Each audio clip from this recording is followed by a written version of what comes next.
अच्छा, तो यहाँ पे आप देख सकते हैं हमारे पास F3 की बुक है, सही है। और FA2 से शुरू वाले चैप्टर्स काफ़ी मिलते जुलते हैं, ठीक है जी। F3 की हमारी बुक है, और यहाँ पे आप देख सकते हैं ये हमारे सारे चैप्टर्स हैं। पहले मैं आपको ओवरव्यू दे देता हूँ, ठीक है। First is chapter number 1। Chapter number 1 में हम लोग इंट्रोडक्शन इतनी ज़रूरी नहीं है, ये बहुत थ्योरेटिकल चैप्टर है। चैप्टर 2 में टुवर्ड्स दी एंड करवाऊंगा, ठीक है, क्योंकि पहले हम सारा कैलकुलेशन पार्ट डन कर लेंगे। यही इसके अंदर सिर्फ थ्योरेटिकल पार्ट है, बाकी सारा वही चीज़ें हैं जो हमने और उसमें देखी हुई हैं, ठीक है, FA2 के अंदर। तो चीज़ों को मैं ऑब्वियसली स्किप तो नहीं करूँगा, बट मैं काफ़ी हद तक रिवाइज करूँगा और क्रिट के क्वेश्चंस भी करूँगा।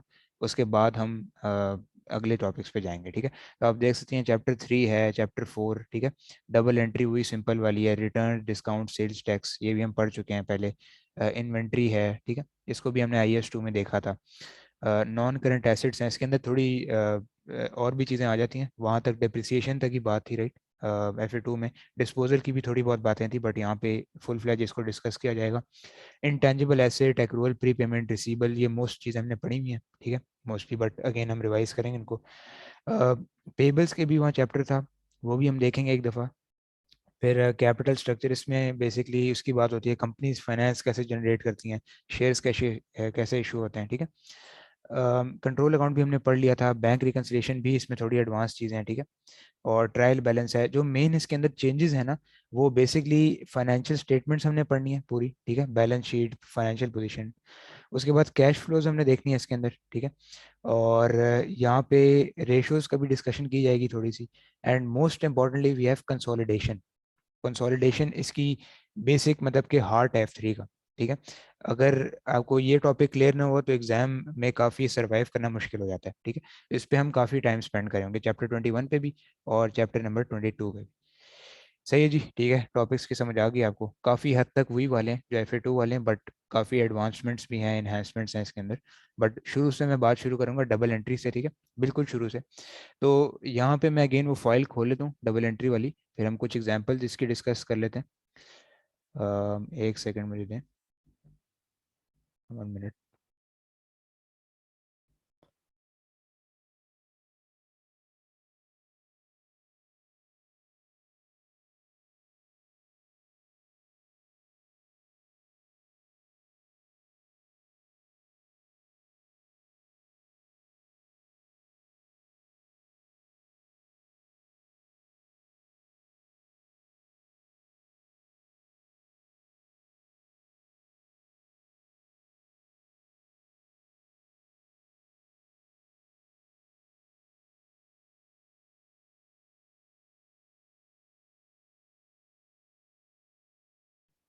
चलें जी, सबसे पहले पेपर पैटर्न से हम बात शुरू करें, ठीक है जी। पेपर पैटर्न इसका जो है FA2 से काफ़ी थोड़ा सा डिफरेंट है। आपको स्क्रीन नज़र आ रही है, कंफर्म कर दें काइंडली। जी सर। ओके। अब इसका F3 का जो पेपर पैटर्न है उसके अंदर बेसिकली दो सेक्शंस हैं, ठीक है। FA2 FA1 में अभी तक बहुत सिंपल था, आपके पास MCQs थे, 50 MCQs थे, आपको सॉल्व करने होते थे, और 50 मार्क्स पासिंग के होते थे। 50 मार्क्स तो ऐसे सबके यहाँ पासिंग के, बट इसके अंदर बेसिकली हमारे पास दो सेक्शन आए थे, ठीक है। पहला सेक्शन ए है हमारे पास। सेक्शन ए के अंदर बेसिकली हमारे 35 MCQs हैं। अब ये MCQs उसी तरह के हैं जैसे आपने FA2 FA1 में देखे हैं, कोई इसमें फर्क नहीं है, बट ये 50 नहीं है, 35 है, ठीक है। उसके बाद हमारे पास सेक्शन बी है। सेक्शन बी में बेसिकली MTQs आते हैं। MTQs होते हैं थोड़े से स्ट्रक्चराइज्ड क्वेश्चन होते हैं, थोड़े से लॉन्ग क्वेश्चन होते हैं, ठीक है। ये आपको दो सवाल आएंगे और एक सवाल आपका होगा 15 नंबर का, 15 मार्क्स का, ठीक है। अब मोस्ट केसेस में जो है ना 100% भर के 95 99% आपको कंसोलिडेशन के क्वेश्चन दिए जाते हैं, ठीक है। एक क्वेश्चन कंसोलिडेशन का होता है, एक होता है जी कैश फ्लोज का, ठीक है। कंसोलिडेशन और कैश फ्लो दोनों का आपको MTQs के अंदर पूछा जाएगा, तो इसलिए ये काफी स्कोरिंग एरिया होता है। मतलब कि आपको 30 मार्क्स जो है वो बड़े आसानी से यहाँ पे मिल सकते हैं अगर आपने दो टॉपिक्स अच्छे से प्रिपेयर कर लिए, ठीक है जी। और बाकी जो 70 मार्क्स हैं सेक्शन ए से आ जाएंगे, ये भी बहुत आसान होते हैं, इसीलिए इसके अंदर स्कोर करना इतना बिग डील नहीं है, आराम से इंशाल्लाह हो जाएगा, ठीक है जी, सही है। तो अब अगेन डबल एंट्री शुरू करते हैं, जैसे कि हमने पहले पढ़ी थी, क्योंकि मैंने शुरू से सारा कुछ आपको करवाना है। तो यहाँ पे आपको याद है डबल एंट्री के अंदर that we had two categories, ठीक है। मैंने दो कैटेगरी को चीज़ों को दो कैटेगरीज में डिवाइड किया हुआ है। First of all we have category 1, फिर हमारे पास कैटेगरी 2 है, सही जी। अब कैटेगरी 1 में जैसे कि आपको पता है तीन चीज़ें आती हैं हमारे पास। फर्स्ट ऑफ ऑल एसेट्स हैं, फिर हमारे पास एक्सपेंसेस हैं, फिर हमारे पास परचेजेस हैं। इन तमाम चीज़ों का जो डेबिट है वो कहाँ आएगा, इंक्रीज पे आएगा, सॉरी इंक्रीज डेबिट पे आएगा, ठीक है। और इन तमाम चीज़ों का डिक्रीज जो है वो आएगा क्रेडिट पे, सही है। एसेट्स के अंदर ये तमाम चीज़ें आ जाती हैं, इनका भी एक अलग से चैप्टर हम डिस्कस करेंगे। इन्वेंट्री भी अलग से है, कैश, बैंक, ठीक है, ये सारी चीज़ें इसमें आ जाती हैं। दूसरी साइड की अगर बात की जाए तो हमारे पास कैटेगरी टू है, सही है। कैटेगरी टू के अंदर चीज़ों का ऑपोजिट ट्रीटमेंट होता है। लाइबिलिटी उसके अंदर आ जाती है, ठीक है, सेल्स आ जाती हैं, कैपिटल आ जाता है, सही है। और इसका जो डिक्रीज है, क्योंकि ऑपोजिट ट्रीटमेंट है इन दोनों का, इसका डिक्रीज कहाँ जाता है, डेबिट पे जाता है, और इंक्रीज कहाँ जाता है, क्रेडिट पे जाता है, सही है। तो ये दोनों इनके अंदर डिफरेंसेस हैं, ये ऑलरेडी हमने पहले भी देखे हुए हैं एक दफ़ा, ठीक है। तो यहाँ पे कुछ चेंज नहीं है। अब इनकी डेफिनेशंस को भी एक दफ़ा फिर से रिवाइज करते हैं, क्योंकि डेफिनेशंस ऑल्दो FA1 FA2 में इतनी इंपॉर्टेंट नहीं होंगी, बट F3 में इसका पूरा पूरा सवाल भी आ जाता है डेफिनेशंस, ठीक है। अब एसेट्स की सबसे पहले देखते हैं। Assets are anything owned or controlled by the organisation which generates economic benefits over its useful life. अब हर एसेट की एक यूजफुल लाइफ होती है, ठीक है। एक गाड़ी होगी, बिल्डिंग होगी, वैन है, लैंड है, मशीनरी, कुछ भी हो गया, ठीक है, नॉन करेंट एसेट का, उसकी एक यूजफुल लाइफ होगी। इसी यूजफुल लाइफ में ही हम जो एसेट्स हैं उसको नॉन करंट और करंट में डिवाइड करते हैं, ठीक है। नॉन करंट एसेट्स की जो एग्जांपल्स हैं ये लिखी हुई हैं। नॉन करंट एसेट्स वो होते हैं जो ग्रेटर देन 12 मंथ्स होते हैं, जो कन्वर्टेबल इनटू कैश मोर देन 12 मंथ्स होते हैं, ठीक है। लेकिन करंट एसेट्स वो होते हैं जो कि 12 महीने से अंदर अंदर कन्वर्टेबल इनटू कैश होते हैं, ठीक है। जैसे कैश इटसेल्फ ये करंट एसेट है, बैंक करंट एसेट है, रिसीवेबल्स, इन्वेंट्री, ये तमाम चीज़ें यूजुअली साल तो ऑब्वियसली नहीं लेती ना, साल से कम कम, जैसे कि 3 महीने, मैक्सिमम 4 महीने में कैश के अंदर कन्वर्ट हो जाती हैं ये तमाम चीज़ें, राइट। और नॉन करंट एसेट्स में भी वही एग्जांपल्स हैं, जो गाड़ी होगी, लैंड, बिल्डिंग, तमाम चीज़ें, ठीक है। तो एसेट्स तमाम वो चीज़ें हैं जो जो या तो कंट्रोल हुई हुई हैं या ओनरशिप उनकी कंपनी के पास है, ठीक है। और वो क्या जनरेट करेंगी, इकोनॉमिक बेनिफिट्स, प्रॉफिट, मनी, ठीक है, पैसा जनरेट करके देंगी कंपनी को, इनको हम कहते हैं एसेट्स, ठीक है जी। क्लियर है यहाँ तक? अभी तक वही वाली डेफिनेशन है जो जी पहले हमने सर। देखी, ठीक है। अब एक्सपेंसेस की भी बहुत आसान सी डेफिनेशन है। कोई भी आपने खर्चा किया हो, मनी स्पेंट ऑन रिपेयरिंग और buying of goods and services, ठीक है। वेजेस होगी, सैलरीज होगी, कंपनी का एक बहुत बड़ा पार्ट, बहुत बड़ा एक्सपेंस, एक बहुत बड़ा खर्चा आपने सुना होगा, अ, लोगों को, एम्प्लॉयज़ को तनख्वाह देने में निकल जाता है, वेजेस, सैलरीज। 90% कंपनी का जो एक्सपेंस होता है वो सैलरीज होती हैं, वेजेस, ठीक है। फिर फिक्सचर्स हो गया, फिटिंग्स हो गया, कंपनी में कुछ टूट गया उसके ऊपर, ठीक है। फिर परचेजेस है हमारे पास, परचेजेस कोई भी सामान हमने परचेज करना। अब ये तीनों जो चीजें ना कैटेगरी वन की हैं, ठीक है। इनकी डेबिट जो है इंक्रीज पे आते हैं, क्रेडिट जो है वो डिक्रीज पे होता है, ठीक है। Business is buying raw materials और finish goods to retail for customers. ये बिजनेस टू कस्टमर भी हो सकते हैं, बिजनेस टू बिजनेस, कुछ भी हो सकते हैं। परचेजेस सिंपली वही हैं जो हमने रॉ मटेरियल की या फिर सप्लायर से खरीदारी करनी, ठीक है। अभी तक तो बहुत सिंपल है। ये कैटेगरी वन की चीज़ें हमने देख ली हैं। अब जरा कैटेगरी टू की चीज़ों पे आते हैं। Liability. Liability is a present obligation arising due to a past event from which economic benefits are आउटफ्लोड।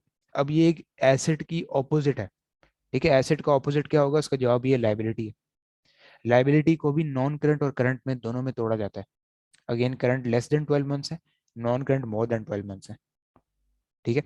तो लाइबिलिटी क्या होती है, इज अ प्रेजेंट ऑब्लिगेशन, आपके ऊपर एक बर्डन है, एक रिस्पॉन्सिबिलिटी है, किस चीज का, किसी पास्ट इवेंट का, जिससे आपने हो सकता है किसी से पैसे लिए हों या कोई उधार पे सामान लिया हो, ठीक है। फ्रॉम विच, इसकी वजह से क्या होगा, इकोनॉमिक बेनिफिट्स, मतलब कि मनी आउटफ्लो होंगे, कंपनी से बाहर जाएंगे, आपकी जेब से बाहर जाएंगे, ठीक है। जैसे कि पेबल्स हो गए, लोन्स हो गए, तमाम लाइबिलिटीज, इन्हीं को कहते हैं, ठीक है। फिर कैपिटल देख लेते हैं। कैपिटल किसी भी तरह की बिजनेस के अंदर इन्वेस्टमेंट होती है ओनर्स की तरफ से, ठीक है, उसको हम लोग कहते हैं कैपिटल, ठीक है जी। सही है, क्लियर है यहाँ तक? ये तमाम जी चीजें सर। इंक्रीज पे क्रेडिट होती हैं, डिक्रीज पे होती हैं डेबिट, ओके, सही है। अब उसके बाद डबल एंट्री पे, डबल एंट्री बुक कीपिंग के अंदर ही टी अकाउंट्स पे आ जाएं। टी अकाउंट्स आपको पता है, जो कैटेगरी वन के होते हैं उनकी डेबिट साइड प्लस पे बनती है, क्रेडिट साइड माइनस पे बनती है। तो ऑब्वियसली जैसे रिसीवेबल्स होते हैं, कैश होती है, उनका ओपनिंग बैलेंस किस साइड पे आता है, डेबिट साइड पे, राइट। और क्लोजिंग बैलेंस कहाँ आता है, क्रेडिट साइड पे, ठीक है। और सिमिलरली ऑपोजिट जो है इसका कैटेगरी टू, उसमें डेबिट साइड डिक्रीज पे हो जाती है, क्रेडिट साइड इंक्रीज पे हो जाती है। साइड्स के नाम वही रहते हैं, सिर्फ ट्रीटमेंट बदल जाता है। जैसे कैपिटल है, लाइबिलिटी है, लाइबिलिटी का आपने देखा होगा ओपनिंग बैलेंस अक्सर कहाँ आता है, अक्सर नहीं मतलब हर केसेस में क्रेडिट पे आता है, ठीक है, और क्लोजिंग बैलेंस आता है आपके डेबिट पे। ठीक है जी, ये ट्रीटमेंट है टी अकाउंट्स का। अब इसकी छोटी सी एग्जांपल देख लेते हैं। ठीक है, एग्जांपल मैंने यहाँ पे सॉल्व करवाई हुई है एक। अम, यहाँ पे तीन छोटी छोटी ट्रांजैक्शंस हैं, इनको वन बाय वन डिस्कस करते हैं। ऑल्दो डबल एंट्री है, इतना कोई मुश्किल चीज़ नहीं है ये। On 1 January 2021 mister A started business and introduced $1,000 as investment paid from cash. अब आपको क्या समझ आ रहा है, ये जो आपकी नंबर वन ट्रांजैक्शन है, ये क्या चीज़ है? ये कैपिटल है, राइट? This is capital. आपने कंपनी के अंदर कुछ इन्वेस्ट किया, राइट? तो इसकी डबल एंट्री तो बहुत सिंपल है। हम क्या करते हैं, डेबिट कैश करते हैं, क्योंकि कैश बढ़ रहा है ना, राइट? कैश हमारा एसेट है, एसेट आता है कैटेगरी वन में। कैटेगरी वन की तमाम चीज़ें डेबिट पे इंक्रीज होती हैं। But on the other hand दूसरा इफेक्ट क्या है यहाँ पे, कि कैपिटल हमारा इंक्रीज हो रहा है। इन्वेस्टमेंट हमने की है कंपनी के अंदर, कैपिटल इंक्रीज हो रहा है। सो कैपिटल को इंक्रीज किस साइड पे करते हैं? क्रेडिट साइड पे। सही है, debit cash credit capital, very simple. अब नंबर टू देखें। On 5 January 2021 mister A purchased raw material for production for $300 on cash. अब हर ट्रांजैक्शन के ना आपने दो इफेक्ट सोचने हैं। पहला इफेक्ट इसका क्या है, कि हम कोई चीज़ परचेज कर रहे हैं, खरीदारी हो रही है किस चीज़ की? रॉ मटेरियल की, ठीक है। और दूसरा इफेक्ट क्या हो रहा है यहाँ पे, कि कैश जा रहा है हमारी जेब से, बिजनेस से कैश बाहर जा रहा है, राइट? तो इस केस में कैश को हमें डिक्रीज करना होगा। तो इसकी एंट्री क्या बनेगी? सिंपल से ये देखें, ट्रांजैक्शन टू की एंट्री है, डेबिट परचेज, क्योंकि परचेज कैटेगरी वन की आइटम है, कैश भी कैटेगरी वन है, तो ये डिक्रीज हो रही है, तो ये क्रेडिट हो जाएगी। ठीक है, परचेज हो रही है, एक्सपेंस इनकर हो रहा है, और कैश बाहर जा रहा है, तो debit purchase credit cash. Okay, सही है। और थर्ड वाली भी देख लें। On 10 January 2021 mister A paid motor expenses of 215 cash. अब उसने किसी तरह का खर्चा पे किया कैश के अंदर, तो एक्सपेंस की जो भी एंट्री बनती है वो क्या बनती है? Debit motor expense. एक्सपेंस बढ़ते हुए डेबिट होता है, जो भी एक्सपेंस ऊपर जा रहा हो डेबिट होता है, ठीक है। और कैश क्रेडिट होएगी 250 से, क्योंकि कैश यहाँ पे डिक्रीज हो रही है, हम पे कर रहे हैं, ठीक है। अब ये डुअलिटी कॉन्सेप्ट आपको पता है कि हर डबल एंट्री के अंदर जब भी हम बना रहे होते हैं, ये कॉन्सेप्ट फॉलो होता है। डुअलिटी कॉन्सेप्ट क्या कहता है? Every debit should have an equal credit. ये हमने पहले भी FA2 में पढ़ा था, राइट? तो हर डेबिट का एक इक्वल क्रेडिट होना चाहिए। ऐसा नहीं हो सकता कि डेबिट और क्रेडिट एंट्रीज अनइक्वल है, इस तरह आपके अकाउंट्स इक्वल नहीं आएंगे और शेयर होल्डर्स को बैड न्यूज़ पहुंचेगी। ठीक है जी, सही है। फिर इसके टी अकाउंट्स भी आपको पता है कैसे बनाते हैं, जी सर। इस पे भी ज़्यादा टाइम मैं स्पेंड नहीं करूँगा। कैश का जो जो ऊपर एंट्रीज हैं वो हमने यहाँ पे क्रिएट करनी है, जो जो डेबिट हुए हैं वो उन अकाउंट्स को डेबिट कर देना है, जो जो क्रेडिट हैं वो क्रेडिट हो जाएंगे। फिर बैलेंसिंग का भी आपको पता है कैसे बनता है। पहले हम हैवियर साइड के टोटल लिख लेते हैं हर साइड पे, और फिर ऑपोजिट साइड पे उसको बैलेंस कैरी डाउन करके बैलेंस कर लेते हैं, राइट जी? ऐसे ही है। अब इसका सीक्वेंस भी हम लोगों ने जी देखा था सर। कि सबसे पहले जब भी ट्रांजैक्शन होती है अकाउंटिंग के अंदर, वो जाती है बुक्स ऑफ प्राइम एंट्री के अंदर। अब बुक्स ऑफ प्राइम एंट्री आपने ऑलरेडी पढ़ी हुई है FA2 के अंदर। ये होती हैं 7 तरह की बुक्स होती हैं, 7, ठीक है। Sales day book, sales return day book, purchase day book, purchase return day book, cash book होती है, फिर पेटी कैश बुक, इसका भी पूरा चैप्टर है, और जर्नल आखिर में होता है जर्नल, ठीक है। जर्नल के अंदर आते हैं जी वो तमाम चीज़ें जो इन ऊपर वालों में रिकॉर्ड हमने नहीं की, वो तमाम चीज़ें जो ना परचेज हैं, ना सेल्स हैं, ना कैश हैं। जैसे कि आपने कोई नया एसेट परचेज किया, ठीक है, डेप्रिसिएशन चार्ज की, बैंक अकाउंट में इन्वेस्ट किया, ठीक है। तो ये सारी बुक्स ऑफ प्राइम एंट्री हैं। इनमें एंट्री करने के बाद आप जर्नल एंट्रीज बनाते हैं, मतलब कि डबल एंट्रीज, डेबिट क्रेडिट, ठीक है। और जब डेबिट क्रेडिट बन जाते हैं, उसके बाद हम टी अकाउंट्स बनाते हैं, टी अकाउंट्स को बैलेंस करते हैं, ठीक है। टी अकाउंट्स को बैलेंस करने के बाद उन सब चीज़ों को ट्रायल बैलेंस के अंदर ले जाते हैं, जैसे FA2 में आखिरी चैप्टर हमने पढ़ा था ट्रायल बैलेंस का। उसके अंदर एरर्स भी यहीं पे सारे आइडेंटिफाई हो जाते हैं, कहाँ गलती हुई है, कहाँ नहीं हुई, कहाँ डेबिट इक्वल आ रहा है, कहाँ नहीं आ रहा, ठीक है। ये तमाम चीज़ें यहाँ पे पता चल जाती हैं। और ट्रायल बैलेंस हमारा आखिरी स्टेज होता है। उसके बाद हम फाइनेंशियल स्टेटमेंट्स पे जंप कर लेते हैं। फाइनेंशियल स्टेटमेंट्स भी F3 के लिहाज से बहुत इंपॉर्टेंट है। इसके अंदर स्टेटमेंट ऑफ प्रॉफिट और लॉस आ जाती है, ठीक है, फाइनेंशियल पोजीशन, कैश फ्लो, और statement of changes in equity. इन सब को हम इंशाल्लाह at the end of the syllabus काफ़ी डिटेल से डिस्कस करेंगे। ठीक है जी, क्लियर है अभी तक, कोई कंफ्यूजन तो नहीं है? जी सर। ओके, अब क्लियर। हम थोड़ी सी ब्रेक लेते हैं, ठीक है, तकरीबन 2-3 मिनट की। उसके बाद हम नेक्स्ट टॉपिक भी शुरू कर देते हैं और कुछ डबल एंट्री के सवाल भी प्रैक्टिस कर लेते हैं ताकि चीज़ें स्मूथली आगे चलती जाए, ठीक है। तो 2-3 मिनट की ब्रेक है अभी। ओके। एक सेकंड। ओके, अभी हम लोग देखने जा रहे हैं डबल एंट्री के सवाल, ठीक है। ओके, एक सेकंड। अच्छा, यहाँ पे हम लोग अब देखने जा रहे हैं डबल एंट्री के सवाल, ठीक है। और जैसे हमने सारा रिवाइज कर लिया कॉन्सेप्ट, तो स्टेप बाय स्टेप हम लोग चलेंगे, ठीक है। अब इसके अंदर डबल एंट्री बुक कीपिंग के सवाल हम देखते हैं। सो फर्स्ट ऑफ ऑल हमारे पास है क्वेश्चन नंबर 31। अब यहाँ पे कह रहा है what is the double entry for this transaction. Transaction को अब पढ़ लेते हैं। Oscar run the soul trader business selling computers On 12th January 2017, he employed his daughter as an administrator for the business and took a computer from the storeroom for her to use in the office. अब उसने क्या किया कि एक बंदा था Oscar, वो पहले सोल ट्रेडर था, खुद ही मैनेज कर रहा था बिजनेस को, ठीक है। लेकिन 12 जनवरी को उसने अपनी डॉटर को एम्प्लॉय कर लिया, ठीक है, और उसने उसको एडमिनिस्ट्रेटर रख लिया। अब बिजनेस के ही स्टोर रूम से उसने एक कंप्यूटर निकाल के उसके टेबल पे रख दिया ताकि वो काम कर सके, ठीक है। तो इसकी डबल एंट्री क्या होगी ये देखते हैं। Number 1, debit drawings credit cost of sale. देखें यहाँ पे basically drawings I don't think यहाँ पे हो रही हैं, राइट। हम जस्ट कॉस्ट ऑफ सेल को यहाँ से नॉन करंट एसेट उसमें से निकाल रहे हैं, राइट। अब क्रेडिट कॉस्ट ऑफ सेल हम क्यों कर रहे हैं, क्योंकि हमारी इन्वेंट्री में पड़ा होगा वो, राइट। तो इस वजह से कोई ड्राइंग्स आई डोंट थिंक यहाँ पे हो रही है, ठीक है, क्योंकि ड्राइंग्स तब होती है जब आप कंप्यूटर सिस्टम अपने पर्सनल यूज के लिए ले जाएं, ठीक है। अब debit drawings credit cost of sale ने ड्राइंग्स तो यहाँ पे नहीं हो रही। करेक्ट ऑप्शन जो मुझे लग रहा है ना वो ये है option B, debit non current asset credit cost of sale. अब क्रेडिट कॉस्ट ऑफ सेल क्यों हो रहा है यहाँ पे, बिकॉज क्लोजिंग इन्वेंट्री को हम यहाँ पे बढ़ा रहे हैं, राइट। कॉस्ट ऑफ सेल को कॉस्ट में क्लोजिंग इन्वेंट्री से हम निकाल रहे हैं उसको, राइट, और उसके लिए हम क्रेडिट करते हैं, ठीक है। तो इस केस में नॉन करंट एसेट एक नया जाग रहा है ना यहाँ पे, राइट। एक नया कंप्यूटर जाग गया है बिजनेस के अंदर, अब उस पर डेप्रिसिएशन भी लेगी, तमाम चीजें लेंगी, ठीक है। तो डेबिट नॉन करंट एसेट को करेंगे, क्रेडिट हम कर देंगे कॉस्ट ऑफ सेल, ठीक है जी, क्योंकि एक नया कंप्यूटर आ गया, उस पर डेप्रिसिएशन तमाम चीजें चार्ज होंगी अब से, ठीक है जी, सही है, क्लियर है आपको? जी sir.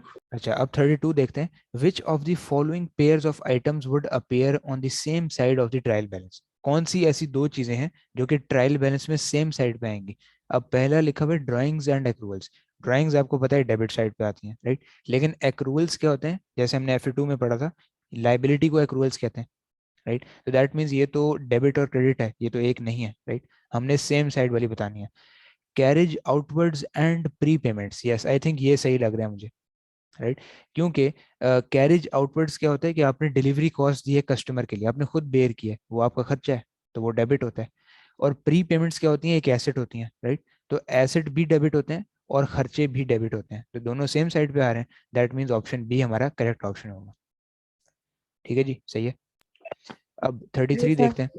The double entry system of book keeping normally results in which of the following balances on the ledger accounts, ठीक है। मतलब कि यहाँ पे पूछ रहे हैं कि नॉर्मली डेबिट बैलेंसेस किन के आते हैं और क्रेडिट किन के आते हैं, ऊपर वाली चीज पूछ रहे हैं अगेन।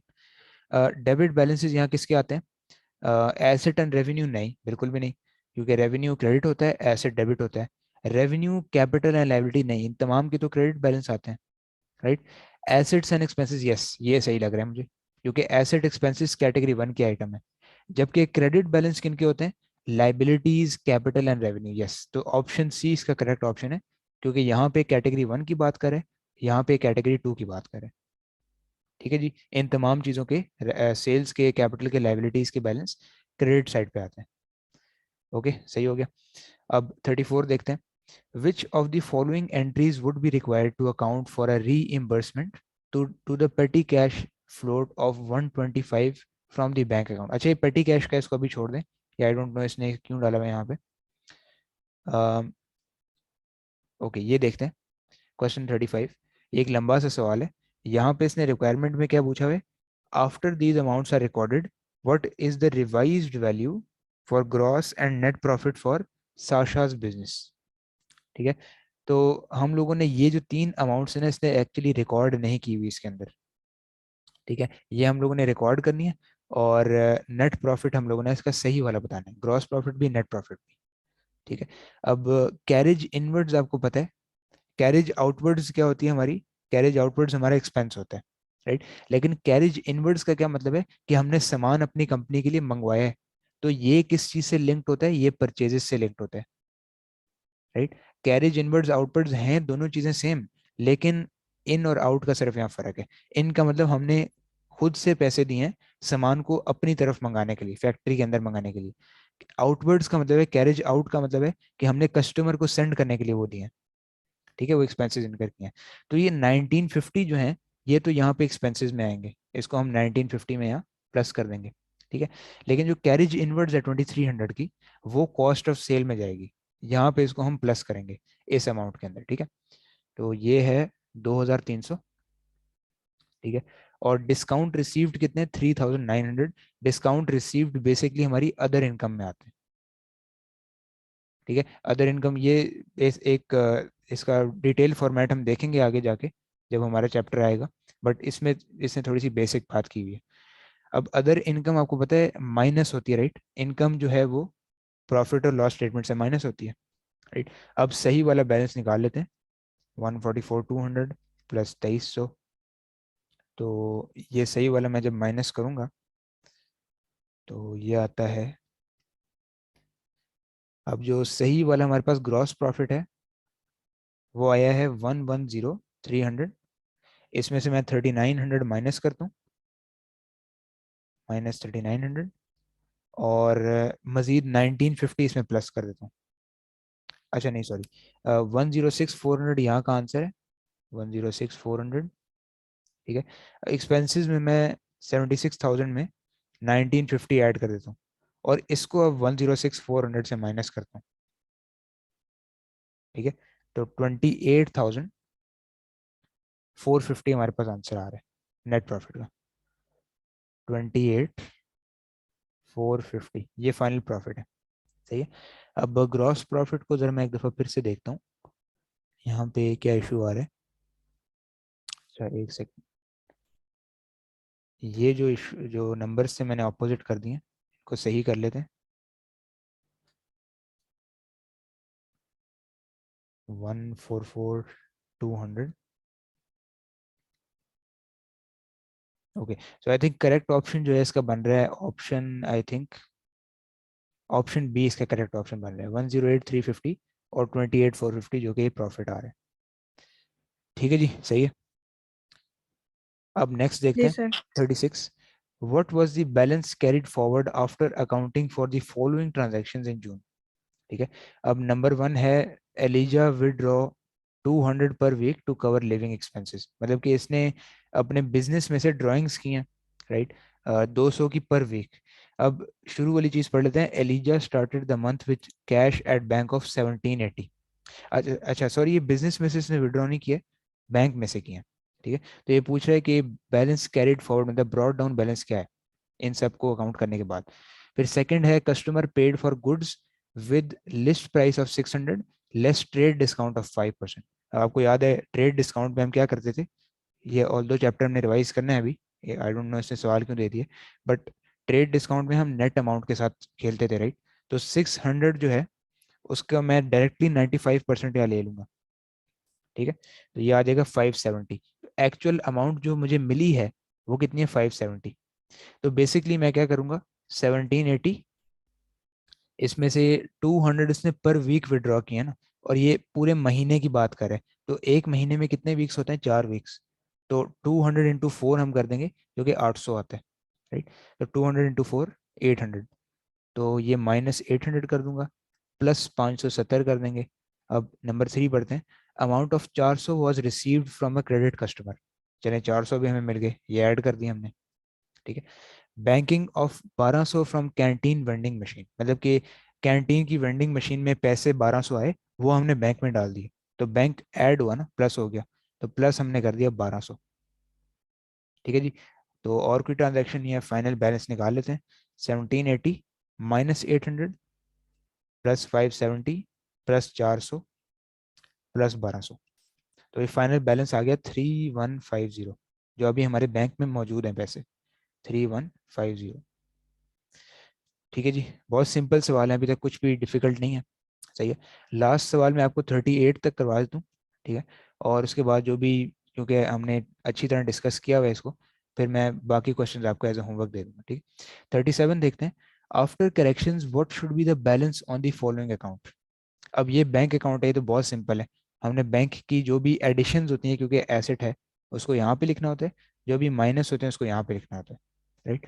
अब यहाँ पे पहली चीज ही मुझे गलत नजर आ गई है। ओवरड्राफ्ट लिखा हुआ है, ओवरड्राफ्ट। ओवरड्राफ्ट का हमने क्या मतलब पढ़ा था, कि ये एक माइनस बैलेंस है, जो कि हमने बैंक को देना है, बैंक ने हमें नहीं देना। ठीक है। तो ओवरड्राफ्ट कहाँ आता है, क्रेडिट साइड पे। तो इसको हम करेक्ट, इसका एक करेक्ट बना लेते हैं यहाँ पे। जस्ट एक सेकेंड। यहाँ पे करेक्ट अकाउंट बनाएंगे बैंक का सही वाला। सबसे पहले हमारे पास आ गया ओवरड्राफ्ट। ठीक है। ओपनिंग बैलेंस ये कितना था, 1340, 1340। ठीक है। उसके बाद रीइम्बर्समेंट ऑफ पेटी कैश फ्लोट, मतलब कि बैंक से पैसे निकाल के हमने पेटी कैश फ्लोट में डाले, तो ये भी माइनस साइड पे आने चाहिए थे, इसने प्लस पे डाले में। तो ये भी मैं लिख लेता हूँ यहाँ पे, पेटी कैश वाले 45 थे, राइट। 45, यस। और फिर है हमारे पास रिसीट्स फ्रॉम कस्टमर 4400, ये तो सही लिखी हुई है, इसको मैं यहाँ लिख लेता हूँ। रिसीट्स मतलब पैसे हमें मिल गए कस्टमर से, 4400। ओके। अब returns of goods purchase for cash, हमने जो गुड्स रिटर्न किए हैं, राइट, कैश में हमने पे किया था उनका, तो हमें वापस मिल गए होंगे, राइट, कैश उनके। तो इसका मतलब 50 हम यहाँ डेबिट साइड पर डाल देंगे वापस। ये रिटर्न्स होगी। ठीक है। उसके बाद आ गई पेमेंट टू क्रेडिट सप्लायर 990, ये दूसरी साइड पे आ जाएंगे 990। सही है। उसके बाद आ जाते हैं जी रेंटल इनकम 1300 की, तो ये भी एडिशन वाली साइड पे होना चाहिए था, ये इनकम है हमारी। ठीक है। उसके बाद पेमेंट ऑफ इलेक्ट्रिसिटी बिल 700 हमने पे किया है, ये भी इसने सही साइड पे लिखा हुआ है, 700। ठीक है। और आखिर में ये बैलेंस कैरिड फॉरवर्ड, जो कि लाजमी बात है, गलत है। अब हम सही वाला बैलेंस क्रिएट करते हैं। हमने सारी ऑप्शंस लिख लिए हैं। अब सबसे पहले इनका टोटल करेंगे हम, 4400 प्लस 50 प्लस 1300, 5750, यहाँ भी 5750। तो हमारा क्लोजिंग बैलेंस आ रहा है यहाँ पे, कैलकुलेट कर लेते हैं। -1340, -45, -990, -700, 2675। ठीक है जी। 2675 हमारा करेक्ट क्लोजिंग बैलेंस आ रहा है, मतलब कि इतने कैश हमारे पास अवेलेबल है बैंक के अंदर, 2675। सही जी, समझ आइए आपको, क्लियर है। जी सर। अच्छा, अब 38 देखते हैं, लास्ट वाला। What accounting entries are required to record this transaction. Andrea started a taxi business by transferring her car at a value of 5000 into the business. अब देखें, यहाँ पे भी कैपिटल इन्वेस्टमेंट हो रही है बिजनेस के अंदर, कैपिटल हम लगा रहे हैं, बट चीज ये है कि पैसे के अंदर नहीं लगा रहे, हम कार इन्वेस्ट करें डायरेक्टली। ठीक है। अब ये इसकी सर इसका अपनी मैं कार है। बताऊं, जी जी, बता दें। इसका है डेबिट का, सी वाला, इसका डेबिट कार और क्रेडिट कैपिटल। एग्जैक्टली एग्जैक्टली, बिल्कुल। दैट्स करेक्ट, जी। ऑप्शन सी है इसका, क्योंकि कैपिटल यहाँ बढ़ा है जी। लेकिन दूसरी साइड पे कैश नहीं आया, कार हमारी डेबिट हो गई है, क्योंकि अब बिजनेस के खाते में एक नई नॉन करंट एसेट आ गया, जो कि कार है। जी। ठीक है जी, बहुत सिंपल है, डबल एंट्री अभी तक हमने डिस्कस कर लिया। रिमेनिंग क्वेश्चंस हमारे डॉक्यूमेंटेशन के हैं, वो भी मैं एक दफ़ा कल उसकी आपको रिवीजन दे दूंगा। ठीक है। और बाकी फिर हमारे बेसिकली ये दो चैप्टर्स तो हो गए हैं, क्योंकि इसमें डबल एंट्री है, इसके अंदर बैलेंसिंग है, बैलेंसिंग आपको पता है कैसे होती है। ठीक है। हम नेक्स्ट में इंशाल्लाह कल वाले लेक्चर में चैप्टर 5 डिस्कस करेंगे। ठीक है, returns, discounts and sales tax. ठीक है जी। अभी के लिए इतना जी काफ़ी है। ठीक है। फिर कल हम कंटिन्यू जी। करते हैं सेम टाइम, 12:30 पे मैं इंशाल्लाह स्टार्ट करूँगा। ठीक है। सही है। ठीक है। ओके। ओके मिस, अल्लाह हाफिज़। ओके।